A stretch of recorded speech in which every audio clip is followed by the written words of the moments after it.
बारिश के मौसम में सबसे ज़्यादा घरों में एक ही चीज़ की डिमांड होती है। ज़रा सा बूंदाबांदी हुई नहीं, बारिश बाहर पूरी तरीके से हो नहीं पाती है, घर में पकौड़ों की हो जाती है फरमाइश, है ना? सबके घरों में वही हाल है। इसलिए इस मौसम में ज़्यादातर लोग ऐसा करते हैं, पहले से ही तैयारी बना के रखते हैं कि शाम को बारिश होगी और आज हम ये बनाने वाले हैं। तो मैंने भी कुछ ऐसा ही किया था। मोठ यानी मटकी, जिसकी हम उसल बनाते हैं और मिसल पाव बनाते हैं या फिर ड्राई सब्जी बनाते हैं, वो रेसिपी मैं आपके साथ ऑलरेडी शेयर कर चुकी हूँ। और पकौड़े भी ना जाने कितनी वैरायटी बना चुके हैं हम लोग, चने की दाल के, मूंग दाल के, बिना छिलके वाली मूंग दाल, छिलके वाली मूंग दाल, खड़ी मूंग और साथ ही मसूर की दाल के पकौड़े। लेकिन आज हम बनाने वाले हैं मटकी की दाल के पकौड़े, यानी जिससे हम बनाते हैं मिसल पाव वगैरह। तो ये मैंने भिगो के ली हुई है, इसको 5-6 घंटे अच्छे से भिगो लेंगे। इसमें डालेंगे अदरक और हरी मिर्ची, और इसको अदरक हरी मिर्ची डाल करके पीस लेंगे, जिससे अदरक और हरी मिर्ची का बहुत अच्छा स्वाद आएगा। अभी जब मैं शूटिंग कर रही थी, ये जो छू रहा है ना मेरा मुंह शुभम हमेशा ऐसे किचन में आके मेरे पास आके खड़े होके मुंह छूता रहेगा। तो वो शुभी चूंकि इस समय हाथ में कैमरा लिए, तो उसने खींच लिया है। शुभम ने देख लिया था दीदी ने लिया है, दीदी डिलीट करो, दीदी डिलीट करो, दीदी कह रही हाँ कर दिया है, कर दिया है। वो देखो हाथ छू रहा था शुभम, मुंह छू रहा था हाथ, ऐसे बगल में खड़े होके बात करते करते। और ये छोटी मोटी शरारतें बच्चे घर में करते ही रहते हैं, खासकर मम्मी के साथ। फिर वो हर बच्चे का अपना अलग ही चलता है ना। शुभी रहेगी पास में, बातें करती रहेगी, शुभम आएगा सबसे पहला उसका हाथ मुंह में ही जाएगा, छुएगा जरूर, फिर बात करेगा। तो यहाँ पर मैंने बिना पानी डाले ही मोठ की दाल को पीस लिया है। मोठ बहुत ही टेस्टी और हेल्दी चीज़ है। जैसे हम लोग राजमा वगैरह, इसमें आयरन बहुत होता है। तो एक ये भी बहुत अच्छा तरीका, आप इस मोठ की दाल के बैटर से डोसे भी बना सकते हो, यानी चीला बना सकते हो, और साथ ही ये पकौड़े बना सकते हो। तो मैंने यहाँ पर अदरक और हरी मिर्ची डाल करके इसको एकदम दरदरा सा पीस लिया है। बहुत फाइन या पतला सा रन्नी सा बैटर नहीं बनाना, इसलिए मैंने पानी बिल्कुल नहीं डाला। दाल भिगोने के बाद पानी भी हटा करके थोड़ी देर रखा था, पर इस मौसम में स्प्राउट्स नहीं हुए। आप चाहें तो इसका स्प्राउट्स होने दें, फिर आप पीस लेना, ठीक है। अब इसके लिए मुझे चाहिए है कुछ आइटम्स, जैसे प्याज, अदरक और हरी मिर्ची, हरा धनिया। तो इन सभी को मुझे चॉप करना है, एकदम फाइन चॉप करेंगे। तो अदरक की जो गांठ है, मैंने 2 गांठ ली है। अभी मैंने ऑलरेडी एक पीसी है, लेकिन मैं बारीक काट करके भी डालना चाहती हूँ, क्योंकि पकौड़े में ना जब कटी हुई अदरक आती है खाने में तो बहुत मज़ा आता है। और साथ ही हरी मिर्ची से थोड़ा जो तीखापन आता है, पतली वाली हरी मिर्ची यूज़ कर रही हूँ मैं, जो कि तीखी होती हैं। तो मैंने ढेर सारी हरी मिर्ची बारीक काट ली, क्योंकि मुझे थोड़े स्पाइसी पकौड़े बनाने हैं चटपटे से। और अदरक को एकदम बारीक काट लिया है। प्याज को हम एकदम बारीक काटेंगे। प्याज अभी बारीक काटने के लिए मैं शुभी को बता रही थी कि देखो ऐसा करते हैं, जो ऊपर जो जड़ वाला हिस्सा होता है ना, उसको पहले मत निकालो, फिर पूरी गांठ को ऐसे पतले पतले पतले पतले कलियों में ऐसे काट कर लो, हाफ कट होता है। फिर पीछे से पकड़ के तुम ऐसे फिर उसको ऐसे चॉप करो ना, तो पीछे की जो जड़ होती है वो हाथ में रहती है, पकड़ में आती है मतलब, और फिर आप एकदम बारीक काट सकते हो। तो इस तरीके से बारीक काट ली है प्याज, 2 गांठ ली है प्याज की, और ढेर सारा ताज़ा हरा धनिया कटा हुआ, जो कि बहुत अच्छा टेस्ट देता है। हरे धनिया का इस्तेमाल तो भाई इन दिनों बहुत ज़्यादा ही होगा, क्योंकि चटनी भी बनेगी बारिश के दिनों में ना। ऐसी ही आइटम चटर पटर वाली चीज़ें अच्छी लगती हैं, और जब कुछ चटर पटर खाना होगा तो चटनी ज़रूर लगेगी, और चटनी में धनिया पुदीने की ज़रूरत होगी। चलो, ये अब हमने सारी चॉपिंग कटिंग कर ली है, और बाहर के नज़ारे देखते हुए घर में किचन के अंदर बन रहे हैं शाम के वक्त गर्मा गर्म पकौड़े। इन पकौड़ों के लिए ही नहीं, बाकी और भी सभी पकौड़ों के लिए एक बहुत अच्छी टिप होती है। जो भी आप दालों से बनाते हैं, जैसे मूंग दाल, मसूर दाल, चना दाल या मोठ की दाल, तो इसमें आप बेसन ऐड करो। तो यहाँ पर मैंने 2 चम्मच बेसन ऐड किया है, और 2 बड़े चम्मच, 2 टेबल स्पून, और इसी के साथ बारीक कटी हुई हरी मिर्ची, बारीक कटी हुई अदरक, और ढेर सारी बारीक कटी हुई प्याज, और इसी के साथ ढेर सारा मुट्ठी भर के धनिया, और नमक स्वाद के अनुसार। हल्दी पाउडर 1 चम्मच जीरा डाले हैं, और चुटकी भर लाल मिर्ची डालनी थी, थोड़ी सी लाल मिर्ची भी डाल दी है। इससे कलर तो आएगा और थोड़ा सा चटपटापन भी आएगा, क्योंकि मैंने हरी मिर्ची पीसी भी है, काटी भी है, फिर भी भरोसा नहीं है तीखे बनेंगे कि नहीं, तो थोड़ा सा डाल दिया है। अब सभी चीज़ों को अच्छे से मिक्स कर लेना है। पानी मैंने एक बूंद भी पीसते वक्त नहीं डाला है, और जबकि मैंने 2 टेबलस्पून बेसन डाला। आप देखो सारी चीज़ें अच्छे से मिक्स हो गई हैं। मतलब जो मॉइस्चर होता है ना, कई बार वो आप बेसन डालेंगे तो वो एडजस्ट हो जाता है दालों में, जो पीसते समय मॉइस्चर रहता है, क्योंकि भीगी हुई दालें रहती हैं। और इसको भी मैंने 5-6 घंटे भिगोया था, फिर पानी से भले ही हटा दिया था थोड़ा स्प्राउट्स होने के लिए, तो वो उस तरीके का है, मतलब सॉफ्ट थी ना, इसलिए। अब ये बेसन और प्याज, हरी मिर्ची, अदरक, धनिया, नमक, मिर्ची सब अच्छे से प्रॉपर मिक्स हो चुका है। इसे हम रख देंगे साइड में। अब करते हैं मेन इंग्रेडिएंट की तैयारी। पकौड़े कितने भी बेहतरीन क्यों ना बने, चटनी के बिना अधूरे रहते हैं। तो यहाँ पर मैंने फिर से ढेर सारा हरा धनिया लिया है, और थोड़े से पुदीने के पत्ते लिए हैं, साथ में अदरक और हरी मिर्ची ली है, और नींबू भी हम डालेंगे, तो मैंने नींबू भी आधा ले लिया है। इन दिनों नींबू इतने रसीले आ रहे हैं कि आधे नींबू में भी इतना जूस है जितना गर्मी के दिनों में पूरे एक नींबू में भी नहीं होता था। तो बस यहाँ पर मैंने सारी तैयारी कर ली है। और ये जो ज़रा ज़रा सा चीज़ें होती हैं ना, अदरक छीला है, थोड़ा सा पानी वानी है, कहीं पत्ते उत्ते गिरे हैं, काउंटर टॉप में मुझे काम करना होता है, फिर वो हर बार थोड़ी थोड़ी थोड़ी जो होती है ना, सफाई मेरी चलती रहती है, तो वो भी क्लीनिंग के साथ साथ मेरा काम होता है। तो अभी जो शूट आप देख रहे हो कुछ दिनों से, जब से हमने रात में खाना बनाना शूट किया है, ये शुभ ही रहती है साथ में, इसलिए वो हर छोटी बड़ी चीज़ शूट करती रहती है। यहाँ पर मैंने लिया है ब्लेंडर जार, इसमें डाला है ढेर सारा हरा धनिया, मुट्ठी भर पुदीना, अदरक का टुकड़ा और हरी मिर्ची, 2 छोटे टुकड़े अदरक के लिए थे मैंने, 1 चम्मच जीरा भी डाला है, नमक डाला है, और नींबू को कस के निचोड़ दिया है। और हाँ, इसमें चुटकी भर आप हींग ज़रूर डालना। मैं अभी देख रही हूँ कि मैंने डाला था, लेकिन इसमें दिखाई नहीं दे रहा है, तो मतलब या तो वो क्लिप नहीं रही है। जल्दी जल्दी में थोड़ी सी हींग डालने से ना खुशबू और टेस्ट बहुत अच्छा होता है चटनी का, और डाइजेशन के लिए भी अच्छी रहती है। तो बस अब इसमें डालना है आइस क्यूब्स। इतनी देर में दूध भी ऊपर आ रहा था, तो पहले गैस बंद किया, फिर बाद में फ्रीज़र से जा कर के ट्रे निकाली है, और 4-6 आइस क्यूब्स डाल देंगे चटनी में। और थोड़ा सा पानी भी डालेंगे, क्योंकि मुझे चटनी थोड़ी पतली सी बनानी है। और जितनी अच्छी टिप आइस की होती है ना, उतनी अच्छी टिप होती है थोड़े से आप सेव, फरसान, कुछ भी आप चटनी में ऐड कर दो ना, उससे चटनी का टेक्सचर बहुत अच्छा आता है, और प्लस उसके कलर भी बहुत अच्छा आता है। आइस क्यूब्स डालने से कलर तो रहता ही है मेंटेन ग्रीन वाला, लेकिन थोड़ा सा सेव या बूंदी, कोई भी चीज़ आप डालो ना, चटनी का टेक्सचर बहुत बढ़िया आता है, और कलर भी और टेस्ट भी। अब दूध में मैंने जाली ढकी, वो जो मैंने चॉपिंग बोर्ड धुल के रखा था वो सब भी बीच बीच में, जैसे जब तक चटनी पीस रही है, एक बार जाके प्लेट निकाल के दूध में ढक दिया। यहाँ काउंटर टॉप में रखा हुआ था चॉपिंग बोर्ड, वो धुल करके अपने ठिकाने लगाया।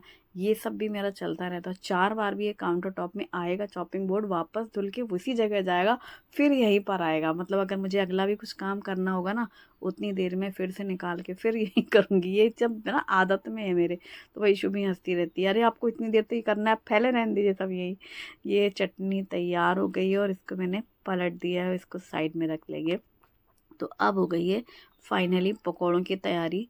चटनी धनिया पुदीने वाली, चटपटी तीखी, और इसी के साथ है मोठ की दाल के टेस्टी और हेल्दी। अच्छा, अब ये चिन्नी चिन्नी सी चीज़ें दिखाई दे रही हैं, एक बार वाइपर कर ही लेते हैं। ये सब चलता रहता है मेरा, वाइपर किया, इसीलिए वो जब आप शूटिंग करते वक्त देखते हो ना, तो वो हर बार ही साफ़ रहता है, क्योंकि वो हर बार ही होता रहता है। तो इसलिए काम करते वक्त मैं क्लीनिंग भी अपना करती रहती हूँ। इतनी सी तो जगह है जहाँ देखो मैं खड़ी हूँ, अब इसमें ही सब कुछ करना रहता है, डब्बा डूबी, और ये प्लेटिंग भी, फ़ोटोशूट भी, थंबनेल भी, तो सब इसी में चलता है। अभी मैंने निकाली है कढ़ाई, जिसमें हम डीप फ्राई करेंगे, तो आयरन की कढ़ाई का इस्तेमाल ही करती हूँ मैं ज़्यादातर फ्राइंग के लिए। और हाँ, सरसों का तेल इस्तेमाल करेंगे। तो कढ़ाई को एक बार अच्छे से कपड़े से पोंछ लिया है, क्योंकि सब धुली रखी रहती हैं, लेकिन बारिश का सीज़न है, या फिर कई बार थोड़ा सा होता है ना, नमी सी रहे, धब्बे वगैरह रहे। तो बस अब इसमें डाल दिया है सरसों का तेल गरम करने के लिए। तेल यहाँ गरम हो रहा है, पहले हम लगा देते हैं प्लेट, क्योंकि जब ना हाथ लगा रहता है ना, पकोड़े फ्राई होते हैं, तो लगता है झटपट से प्लेट में डालो, तो प्लेटिंग कर लेते हैं। तो यहाँ पर मैंने धनिया पुदीने की चटनी डाली है। ये मेरी फेवरेट प्लेट है, जो कि मैंने कुछ दिनों पहले ली थी। इसमें प्लेटिंग करने में ना, एक तो थंबनेल की वो पिक्चर एक साथ ले लो, चटनी और पकौड़े की, प्लस जब गर्मा गर्म पकौड़े डालने हो तो ऐसे पकौड़े या कोई भी ऐसा स्नैक्स, तो ये प्लेटर स्नैक्स के लिए बहुत अच्छा है। छोटू सी है ये, पाव भाजी के लिए नहीं है सूटेबल, बहुत छोटे सेक्शन है इसमें, लेकिन चटनी के लिए बढ़िया है। साथ में मैंने एक साइड में रख दी है टोटल ऑप्शनल के लिए इमली की खट्टी वाली चटनी, लेकिन मुझे पता है कोई इस चटनी को हाथ लगाने वाला नहीं है। अब चूंकि दूसरे वाले सेक्शन में या तो केचप रखो या चटनी रखो, मीठी चटनी का सेक्शन बना हुआ, तो खाली खाली सा लगेगा। और लेकिन इस पकौड़े के साथ सिर्फ हरी चटनी की ज़रूरत है। अब तेल गरम हो चुका था इतना तामझाम करने तक, जब तक मैंने प्लेट सजाया। बस अब गरम गरम तेल में ड्रॉप कर रही हूँ मैं पकौड़े पकौड़े ड्रॉप हो रहे हैं। शुभम को तो पकौड़े बहुत पसंद है, शुभी को बहुत ज़्यादा मतलब फ्राइड आइटम से इतना इंटरेस्ट नहीं है ना, तो उसको समोसे बहुत पसंद होते हैं, भजी पकौड़े पसंद हैं, लेकिन उसको वो जो नगेट्स वाले पसंद होते हैं ना छोटे छोटे, इसीलिए मैंने ये बनाया है। शुभी को सिर्फ एक ही पकौड़ा पसंद होता है, ये छोटे छोटे से ड्रॉप करने वाले मूंग दाल के नगेट्स, जिनको वो बोलती है मूंग दाल पकौड़े या भजिया, इसीलिए मैंने ये स्पेशली ये बनाया। और बस दाल मैंने चेंज की और मैंने उसको बताया कि तुम एक बार इसे खाओगी ना, ये भी तुम्हारा फेवरेट हो जाने वाला है। यकीन मानो इस बारिश में, मैं तो कह रही हूँ अगर आप आज व्लॉग देख रहे हो, बस आप ठान लो कि आज या कल तक में ये बनाना है। आप बना के देखो, फिर आप खुद बोलोगे कि अभिलाषा वाकई कितना टेस्टी लग रहा है, हमने अभी तक क्यों नहीं बनाया। अगर आपने नहीं बनाया है तो बहुत अच्छी बात है। और ये मैंने खुद ने पहली बार बनाया है। मैं मोठ जब भी भिगोती हूँ, या तो उसकी सूखी सब्जी बना लेती हूँ, या फिर वही रस्से वाली बन जाती है सब्जी पराठे रोटी के साथ, या फिर बनता है मिसल पाव। लेकिन पकौड़े मैंने इसके नहीं बनाए, जबकि इतना पकौड़े बनते हैं घर में, तो मूंग दाल के, चना दाल के, मसूर दाल के, सबके बन चुके हैं। मोठ की दाल के पकौड़े बहुत ही ज़्यादा टेस्टी, इतने क्रिस्पी थे, इतने क्रंची क्रंची से, और ठंडे होने के बाद भी ये सॉफ्ट नहीं हुए। जैसे 2-4 पीस बच गए थे तो भी वो एकदम क्रिस्पी नहीं थे ठंडे होने के बाद, कि 4 घंटे बाद ठंडे हों, पर ऐसे सॉफ्ट सॉफ्ट ऐसे सॉगी से नहीं थे, और ठंडे होने के बाद भी ये खाने में उतने ही ज़्यादा टेस्टी लग रहे थे।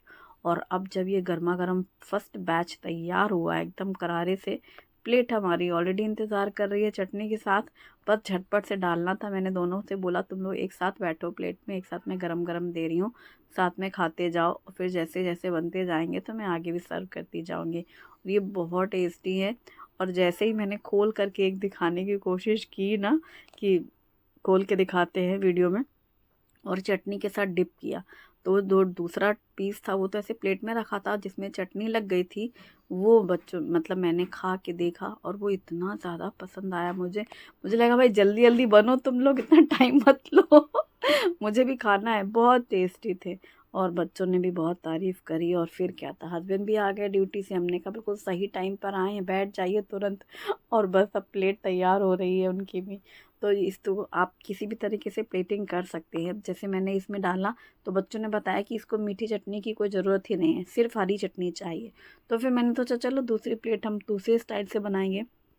तो जो स्ट्रीट स्टाइल भजिए खाने का ज़्यादा मज़ा रहता है ना, तो वो जो स्ट्रीट में प्लेट्स मिलती हैं, दोना, पत्तल या उस तरीके के डिस्पोजेबल प्लेट्स, पेपर प्लेट्स, उनके साथ पकौड़े और साथ में साइड में डली हुई चटनी, जब स्ट्रीट मिलता है प्लेट, तो कितना अच्छा लगता है। तो एकदम ठेले वाले भजिए पकौड़े बन जाएंगे।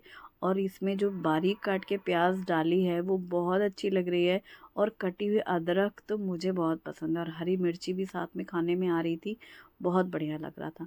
तो एक प्लेट फिर हो जाए, ठेले वाली प्लेट, पकौड़े के साथ है हरी चटनी, धनिए पुदीने वाली। अच्छा थोड़े से 4-6 पुदीने के पत्ते डल जाते हैं चटनी में, मानो जान आ जाती है।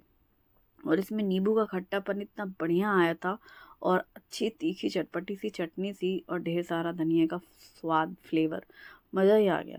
बस शाम में बारिश बाहर हो या ना हो, माहौल बन चुका है और घर में माहौल बन चुका है बारिश वाला, मतलब पकौड़े बन रहे हैं।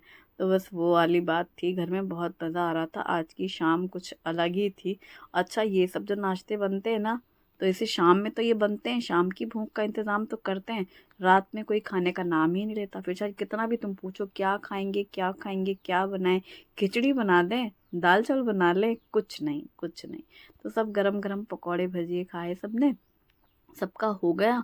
फिर मैं अपने लिए बना रही हूँ चाय, क्योंकि पकौड़े बने और चाय ना हो थोड़ी सी तो कमी लगती है। हालांकि शाम की चाय मैं पी चुकी हूँ, लेकिन पकौड़े के साथ ये दोबारा चाय बन रही है। और इसमें मैंने डाली है अदरक और गुड़ डाला है, और बस अब चाय पक रही है। फिर मैंने दूध डाल दिया, और ये गुड़ मतलब वही वाला है जो मैं डी मार्ट वाला डालती हूँ, है ना। आप अपने घर में गुड़ ना डाल के चाय फटा लेना। वो पता नहीं क्यों ऐसा कारण है कि जब जो मैंने गुड़ लिया है ना डी मार्ट से, उसको डालने के बाद चाय नहीं फटती है। वो जो डब्बा मैंने दिखाया था वही इस्तेमाल करती हूँ मैं चाय के लिए। तो गुड़ और अदरक डाल के मेरी अच्छी कड़क चाय तैयार हो रही है, और ये लास्ट बैच भी तैयार है, जिसके लिए मैंने अपने लिए भी एक प्लेट तैयार कर ली है ठेले वाली स्टाइल में, बिल्कुल चटनी डाल के डुबो डुबो खा के चटनी के साथ खाने में बहुत मज़ा आया।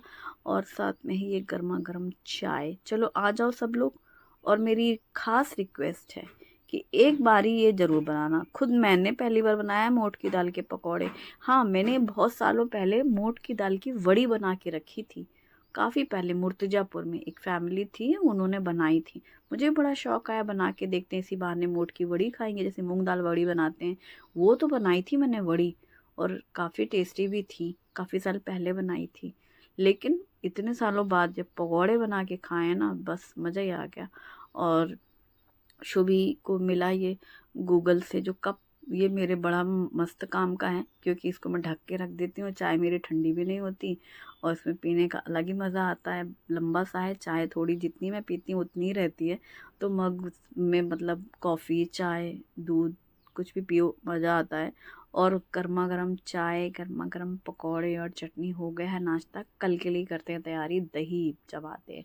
तो जो बासी दूध रखा था कल वाला, तो उसको मैंने गुनगुना किया, इसमें डाल दिया है दही, और दही डाल करके एक बारी अच्छे से मिक्स कर लेंगे। तो 1 चम्मच दही मैंने कल बचा के रखी थी ना, जिस दिन मैं दही इस्तेमाल कर रही थी तब से। अब आज दही लगानी थी, तो दूध, बासी दूध जो था, मतलब अभी जो गर्म दूध किया है वो नहीं, जो कल वाला दूध था बचा हुआ, उसमें ही मैंने डाली है दही। और इसे मिक्स करके, ये जो रेड वाला पॉट कॉर्नर पे रखा रहता है ना काउंटर टॉप में, इसमें ही रख के ढक दिया है। तो ये काम मैंने भी रात में कर दिया है। तो अब ये सुबह दही सेट मिलेगी, जमी हुई मिलेगी, भले ही मौसम ठंडा सा है। और फिर उसे हम फ्रिज में रख देंगे, और फ्रिज में रखने के बाद 4-6 घंटे बाद फिर हम दही का इस्तेमाल करते हैं। और हो गई है किचन क्लीनिंग। जब ऐसे आइटम बनते हैं सबका मन भी मतलब खुश हो जाता है, पेट भर गया। और यहाँ किचन में 4-6 बर्तन रहते हैं, और रात के खाने की कोई फरमाइश ही नहीं होती, कोई गुंजाइश ही नहीं होती है एक्चुअली।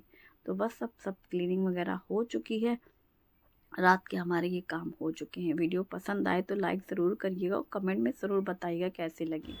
ये है दिसानो पास्ता लिशियस फ्यूजली पास्ता, जो कि दुरुम व्हीट से बना हुआ है। अगारो हनी कोम ट्राइप्लाई स्टेनलेस स्टील कढ़ाई विद लेड, इसमें पानी, नमक और ऑयल डाल करके पास्ता के साथ ही कुछ वेजिटेबल्स डाल दिया, जैसे मटर, गाजर और स्वीट कॉर्न। इन सभी को डाल करके बॉईल कर लिया, फिर इसे छान करके साइड में रख लिया। उसी कढ़ाई में तेल गरम किया, बारीक कटी हुई प्याज डाल करके पहले भून लिया, फिर अदरक, लहसुन, हरी मिर्ची का पेस्ट डाल करके भी भून लिया। फिर इसमें कटा हुआ टमाटर, शिमला मिर्च और स्प्रिंग अनियन का वाइट पार्ट डाल करके भून करके मैगी मसाला डाला। इसमें pizza pasta sauce, tomato ketchup, नमक डाल करके मिक्स करते हुए सभी सब्जियों के साथ सॉसेस को मिक्स करके बॉईल किया हुआ पास्ता डाला, उसे भी डालकर मिक्स कर लिया। ब्लैक पेपर पाउडर डाल करके इसको मिक्स करके गर्मा गर्म ये पास्ता रेडी है। एंजॉय करें। वीडियो पसंद आए तो लाइक करें। Thanks for